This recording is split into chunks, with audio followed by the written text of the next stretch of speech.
Mi nombre es Germán Fromm, voy a hacerles esta guía introductoria para la técnica estadística del cálculo de los coeficientes de correlaciones a través de básicamente dos videos. El primero cubre el objetivo de entender las técnicas de análisis correlacional, que es el video presente en este momento, y el segundo es interpretar los resultados de algún análisis correlacional a través de su estadístico y cómo obtenerlo a través del programa SPSS. Para eso nos insertamos dentro de lo que son distintos tipos de técnicas estadísticas. Por ejemplo, aquí recordamos las de comprobación de medias que están en los otros videos que ustedes han podido ver, y las de las relaciones entre variables, entre las cuales destacan las correlaciones, pero también están las regresiones como una técnica que se va construyendo sobre las correlaciones si es que estas se entienden bien. Debemos entender bien que las variables dependientes e independientes que podrían aparecer en algún estudio deben ser de intervalo o de escalares o de razón para poder hacer cálculos de correlaciones o de regresiones. En este caso, nos interesan las de correlaciones. A mí siempre me gusta iniciar esto con una breve recapitulación histórica. No vamos a leer las citas específicamente, pero vemos cómo el inventor Carl Pearson, un matemático del siglo antepasado ya, está hablando de cómo las enseñanzas de Galton le permitieron entender de que hay una fuerza asociativa que es distinta a la causalidad y que eso le permitió entender lo que es la correlación. Y George Bernard Shaw, un literato del principio del siglo pasado, hace casi un juego, ¿no es cierto? Bueno, hace un juego en el que no se debe confundir la causalidad con lo que son las correlaciones. Todos los ejemplos que da acá en el fondo tienen a la base una causalidad distinta, que en el fondo es una vida privilegiada, que es la que estaría causando todos esos otros efectos que él describe, pero que correlacionan entre sí. Por definición vamos a usar esta, que es un análisis estadístico que determina la existencia que puede haber entre dos variables, que dado que tienen que ser escalares o intervalares o de razón, tienen que ser continuas. Y también nos ofrece la misma técnica estadística comprender no solamente la existencia de una relación, sino que también la magnitud de esta. Vale decir, responde a preguntas de investigación del tipo ¿cuál es la relación entre dos variables? O ¿qué magnitud tiene la correlación entre dos variables? Puede considerarse que estas variables estarían asociadas a un fenómeno o no lo están. Hay muchos estudios que hablan acerca de correlaciones espurias, que son relaciones que pueden aparecer, pero que en realidad no tienen ninguna justificación teórica o conceptual. Mientras que la mayoría de los estudios se van a tratar de correlaciones reales, tratando de asociar efectivamente dos variables que por alguna teoría o alguna lógica conceptual deberían estar vinculadas. También vamos a hablar de que se mide la dirección, si esta correlación es positiva o negativa. Esto se entiende igual a lo que en matemáticas más simple llamamos directamente o indirectamente proporcional. O sea, si algo aumenta, lo otro también aumenta, eso sería directamente proporcional, o una correlación positiva. O cuando una variable aumenta, la otra variable disminuye, y eso sería una proporción indirecta o una correlación negativa. Y está determinando el grado, una magnitud de asociación que puede haber entre ambas. Esta asociación es la asociación lineal, que es el próximo concepto al que vamos a entrar para entender bien de qué se trata esto. También podemos ocupar una definición casi matemática, que es simplemente la covarianza estandarizada entre las dos variables que nos interesan. Vamos primero entonces a entender lo que es la asociación lineal. Imaginemos el caso de un preuniversitario. Aquí en la universidad pueden haber algunos estudiantes que a través de un acto de acción social ofrecen clases escolares todavía para poder prepararse para la universidad. Y vamos a evaluar a 12 sujetos, que por un lado se les preguntó cómo evaluaban a estos profesores que los preparaban para entrar a la universidad en una escala de 1 a 5, siendo 5 una muy buena nota, un estudiante que evaluó muy bien a su profesor, o un 1, un estudiante que evaluó muy mal a su profesor. Luego tenemos los puntajes que obtienen los estudiantes en la prueba de selección universitaria, PSU, y ahí vemos una distribución que va desde los 500 y pocos puntos hasta los 600 y tantos, ¿no es cierto? Siendo esto un puntaje más alto, cerca de los 620, como es el caso 12. Y luego tenemos las notas de enseñanza media, que también son importantes para la selección universitaria, que en el caso de Chile van de 1 a 7 y se contabilizan con decimales, teniendo, por ejemplo, las mejores notas en un 6,8, que es el caso 4, y las peores notas la tienen el caso 5 y el caso 8 con un 4,8. Esto es bastante evidente, ¿no es cierto? Vemos una muestra de 12 sujetos y 3 variables: la evaluación docente, la prueba de selección universitaria PSU y el NEM, o las notas de enseñanza media. Si nosotros quisiéramos comprender el concepto de asociación lineal, nosotros graficamos en un gráfico de dispersión en dos ejes, el eje X horizontal y el eje Y vertical, dos variables. En este caso podemos asociar, por ejemplo, lo que fue la PSU, prueba de selección universitaria, el puntaje que se obtuvo. Vemos ahí una escala que va desde 530 hasta 630 y los distintos puntajes en el eje horizontal. Y lo proyectamos en vertical, en el eje Y, con las notas de enseñanza media, el NEM, donde vemos que hay algunos casos con un 4,8 y vemos algunos casos con notas cercanas al 7. La asociación lineal normalmente se entiende como la ecuación de la recta que trata de pasar por los puntos. Si es que alguien no tiene fresco el concepto de la ecuación de la recta, les recomiendo ver este otro video que está arriba en la tarjeta. Y en esta otra tarjeta ustedes pueden ver un video en el cual se explica bastante bien qué es lo que significa una pendiente que está tratando de acomodarse a una serie de puntos. Para entender el concepto de covarianza que estamos viendo no es necesario entender esto. Sin embargo, para todos los que estén interesados en comprender más profundamente la matemática detrás del concepto de covarianza, sí necesitan estar al tanto de estos contenidos. Pero por ahora lo que nos interesa es retener algunos de los términos que están en la ecuación de la recta. Y es igual a una pendiente, que es la pendiente de la recta, multiplicado por el puntaje que se tenga en el eje X, menos una constante o intersecto de donde la recta pasa, en qué valor la recta pasa por el eje Y en un X igual a 0. Nosotros vemos que este 0,4 está completamente fuera de la escala, porque lo que nosotros vemos acá es 530, o sea, 530 unidades.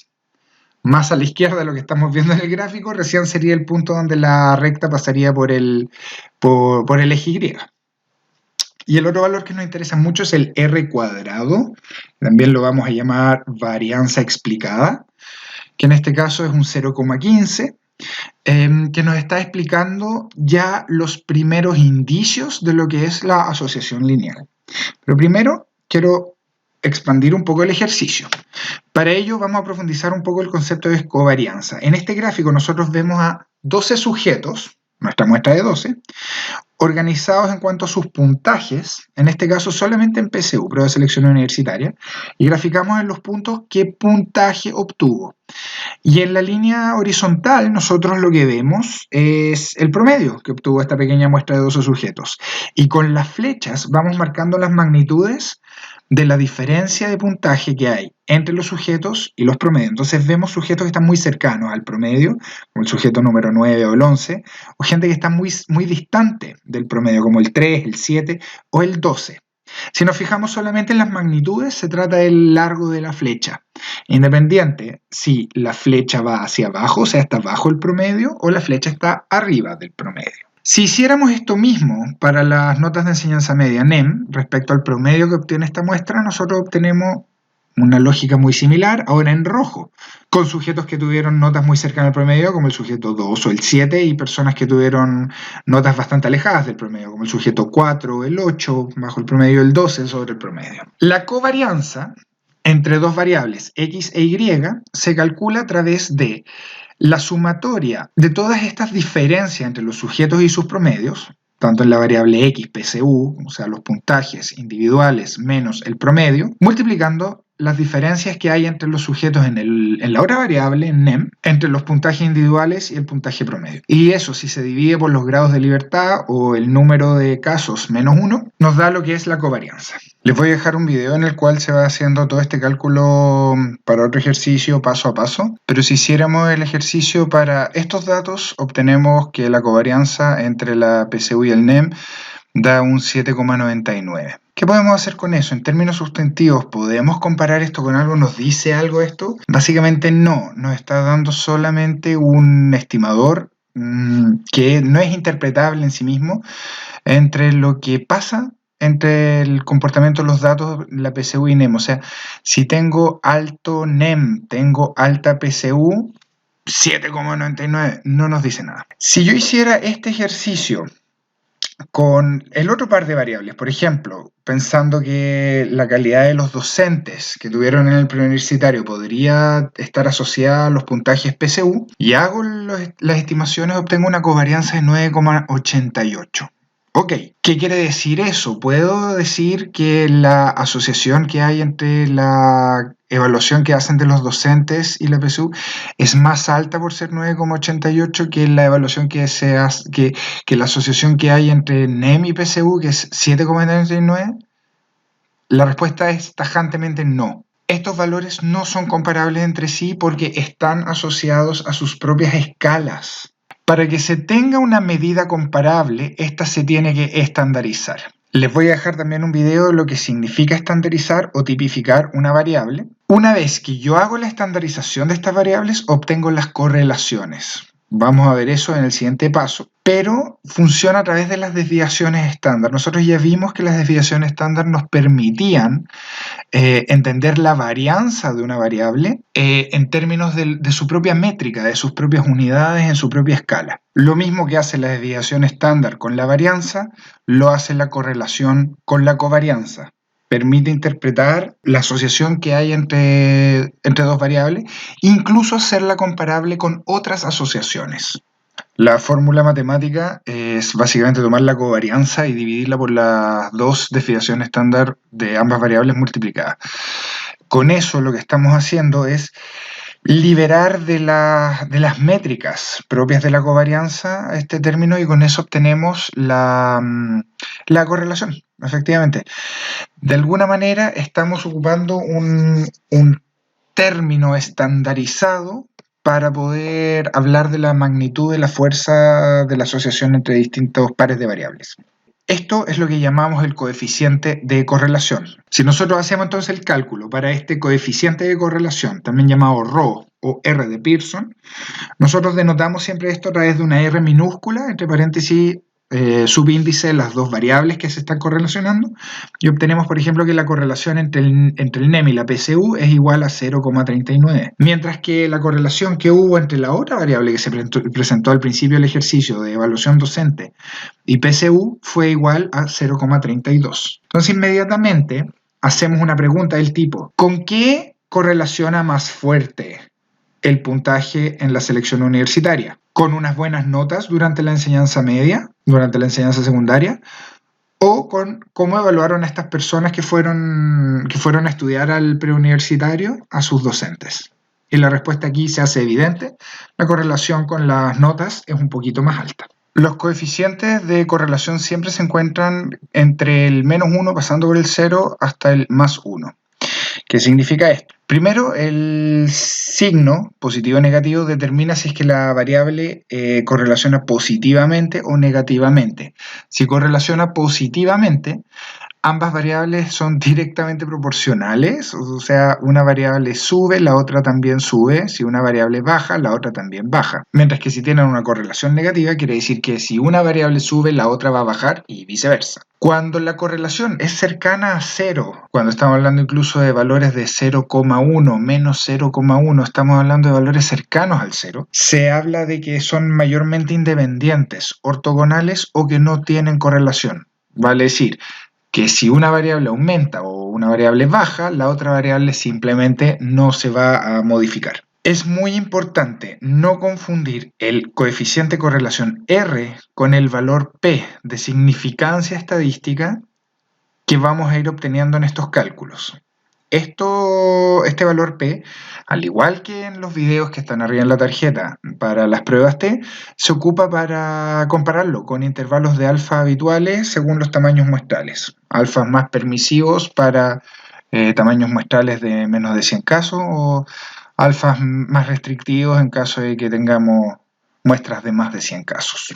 Esta tablita nos va a ayudar a la interpretación de los valores que pueda tener un coeficiente de correlación. Nosotros vemos en la columna central que tenemos los valores de R y los valores de R cuadrado. Efectivamente se calcula tal cual, R cuadrado es el R al cuadrado. Y a ambos lados de la columna tenemos un lado interpretativo a la izquierda y algunos referentes que podríamos encontrar en la literatura a la derecha. Para R's de más o menos 0,1, 0,2, nosotros podemos hablar de que son correlaciones débiles, según lo que diría la derecha, intervalo de Cohen. Son bastante frecuentes en ciencias sociales, dado que se encuentran la mayoría de las mediciones en algún punto asociado, y a menos que tengan una explicación conceptual, teórica detrás de la medición, normalmente no vamos a encontrar correlaciones mucho más altas que esto. Y ahora entendamos el poder explicativo a través del R cuadrado, varianza explicada. El cuadrado de 0,1 es un 1%. 0,1 es más o menos un 10%, multiplicado por un 10% da 1%. Eso es, en términos muy interpretativos, cuánta varianza de una variable es explicada por la otra variable. Viceversa. Vale decir, en nuestros ejercicios de haber explicado el puntaje PSU mediante NEM, nosotros no podemos inferir, y aquí nos remitimos al principio del video cuando hablábamos de Carl Pearson, nosotros no podemos asumir que aquí hay una causalidad.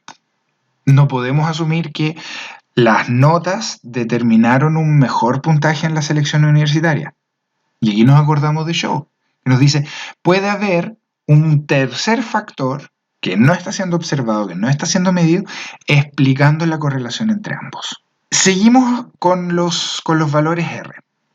Cuando estamos hablando de valores cercanos al más menos 0.3 hasta el más menos 0.5, Cohen diría que son valores moderados acercándose a fuertes. Esto corresponde a la mayoría de los hallazgos sobre correlaciones con estadísticamente significativas.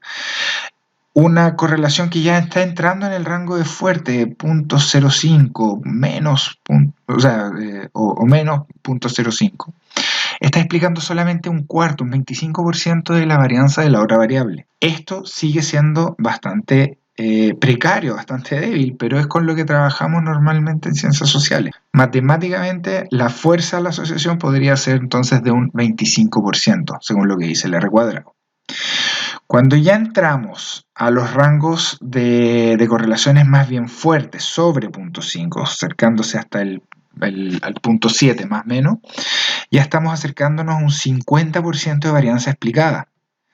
Eso ya se vuelve bastante interesante. Y con eso ya estamos entrando a valores extremos, que son muy raros en ciencias sociales cuando estamos asociando distintas mediciones de distintas variables. Estamos acercándonos a valores de más o menos 0.8, hasta incluso más o menos 0.997, redondeado a 1.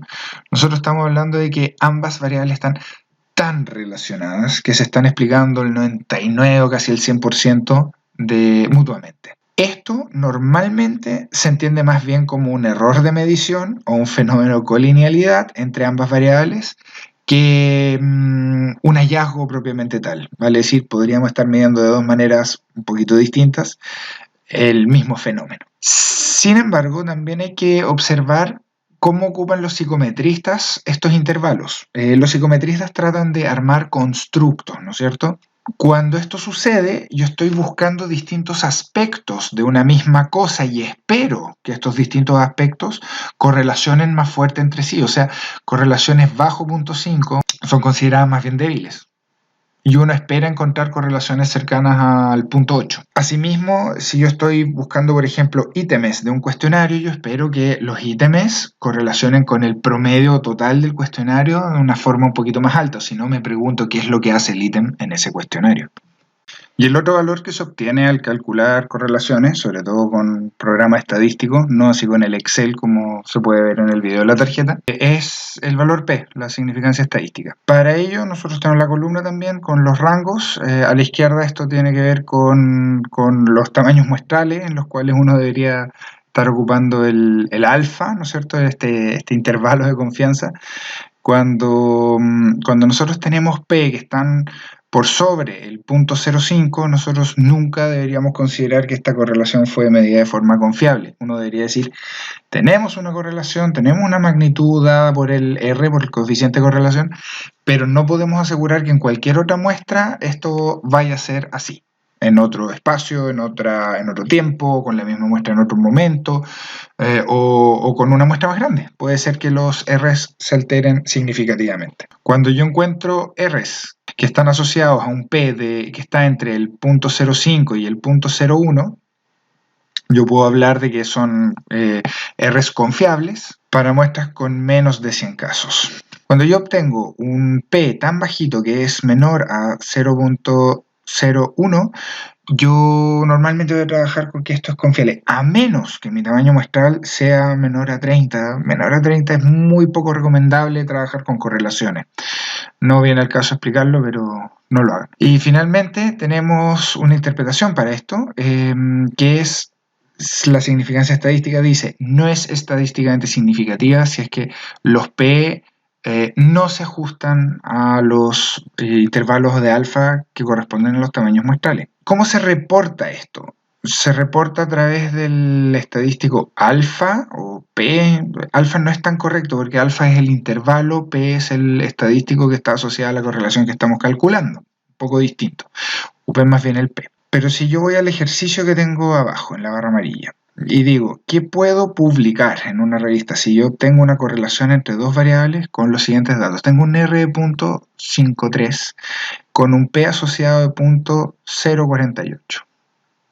Si vamos a la diapositiva anterior, nosotros encontramos que esto ya es una correlación más bien fuerte, según los intervalos de Cohen, entre dos variables de medición.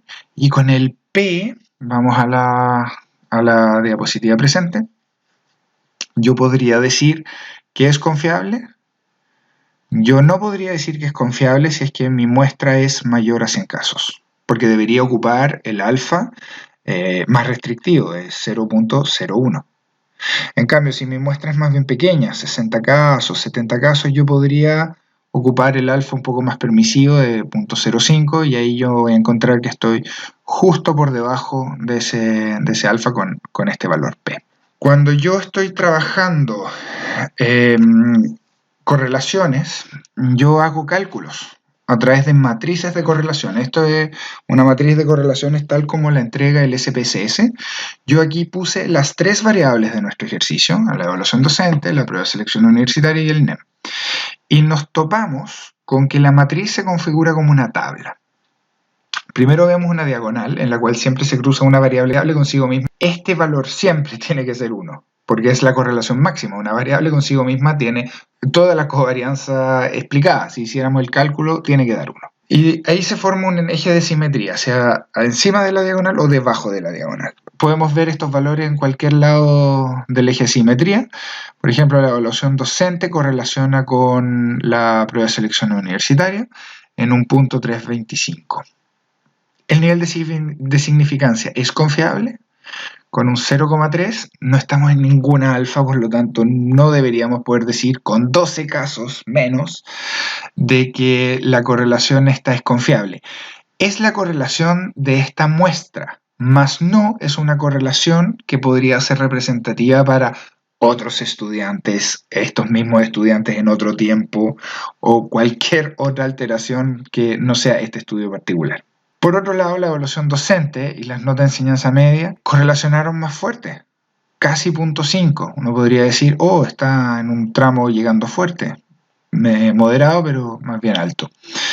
Es más confiable también. Y finalmente encontramos que la PSU y el NEM correlacionan también moderado en un punto 391. La confiabilidad tampoco da para hacer grandes hallazgos, pero para esta muestra nosotros podríamos decir que la correlación más alta la encontramos entre la evaluación docente y el NEM, la segunda más alta entre la PSU y el NEM, y la más baja la encontramos entre la evaluación docente y la PSU. Si esto lo transfiriéramos a una interpretación estadística para nuestra pregunta inicial sobre el preuniversitario, podríamos decir que los estudiantes con mejores notas tienden a evaluar mejor a los docentes que le hicieron clase en el preuniversitario y que además son los mismos estudiantes los que después van a tener mejores puntajes en la PSU. ¿Podríamos hacer alguna inferencia respecto a que la evaluación de los docentes, simulando un poco, aproximándose a la calidad de los docentes, podría tener algún tipo de influencia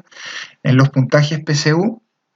Habría que calcular una varianza explicada. Por ejemplo, podríamos tomar ese punto 325, multiplicarlo por sí mismo y tendríamos una varianza explicada de cerca del 9%. Podríamos decir que la calidad docente, la evaluación docente, influye un 9% en la prueba de selección universitaria. La verdad es que no, porque no es causalidad una correlación. Tal como Shaw nos explicó, esto podría deberse a factores que no estamos ni siquiera midiendo, como por ejemplo la inteligencia, la disciplina de los estudiantes, la intención de estudiar, el gusto por estudiar, la ambición de los estudiantes, etc. Tenemos un sinfín de variables que podrían estar explicando realmente una causalidad, pero sí sabemos que hay algún tipo de asociación existente. Con esto estamos terminando el video, esperemos haberles podido ayudar con esta introducción a la correlación y los dejamos en la lista con la interpretación y el cálculo de las correlaciones en el SPSS.